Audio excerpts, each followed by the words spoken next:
మన ముఖ్యమంత్రి నారా చంద్రబాబు నాయుడు సారు అంద్రినీవా నీళ్లు ఇప్పుడే వదిలాడు. ఇదేనండి అంద్రినీవా నీళ్లు. ఈ నీళ్లు ఇప్పుడే మన పుంశెట్టులు దాటి ముల్లూరు దాటి కుప్పం ప్రాంతానికి వెళ్తున్నాయి.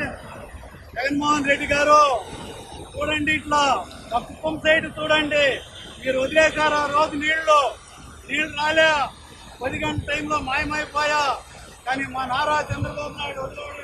చూడండి, కృష్ణమ్మ పరుగులెడుతూ వస్తా ఉంది. మన దేవదేవుడు శ్రీ వెంకటేశ్వర స్వామి దయా దాక్షిణాలతో మన నారా చంద్రబాబు నాయుడు ఆశీర్వాదంతో ఎండిగా చల్లగా నీళ్లు లెక్కలేని నీళ్లు వస్తాయి. జగన్మోహన్ రెడ్డి నువ్వు కాలువలోకి వస్తే కూడా నువ్వు కప్పుకొని వెళ్ళిపోతావు, అంత నీళ్లు వస్తా ఉన్నాయి. ఇబ్బంది లేదు. కుప్పం ప్రాంత ప్రజలంతాను, రాయలసీమ ప్రజలంతా కూడా సంతోషం వ్యక్తం చేస్తున్నారు.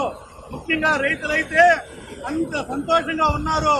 ఇదేనండి, ఇదే అంద్రినీవా నీళ్లు, నిజమైన నీళ్లు. నువ్వు వచ్చావు, హెలికాప్టర్లో వచ్చావు, పెద్ద మీటింగ్ పెట్టావు, చంద్రబాబు నాయుడు ఇంటికే సరిపోయి మీటింగ్ అంటాను. కానీ ఈ రోజు ఏమైంది, చంద్రబాబు నాయుడు ఇంకా రానేలే అంద్రినీవా కాలు దగ్గరికి, కానీ నీళ్లు మాత్రం వస్తూ ఉన్నాయి. చూడండి ఎంత కృష్ణమ్మ నీళ్లు. మనం ఎప్పుడన్నా దీనికి పోవాలంటే, పుష్కరాలకు పోవాలంటే, గోదావరిలో మునగాలంటే మనం ట్రైన్లో పోతామంటే కృష్ణమ్మ నీళ్లు మునిగాకి. ఇప్పుడు అంత దూరం పోయే పని లేదు. ఇక్కడే మునిగొచ్చు, ఇక్కడే స్నానాలు చేయొచ్చు, ఇక్కడే అన్ని కూడా ఇదైతుంది. రైతాంగానికి మాత్రము నారా చంద్రబాబు నాయుడు అంత రుణపడి ఉన్నాము కుటుంబ రైతులంతాను.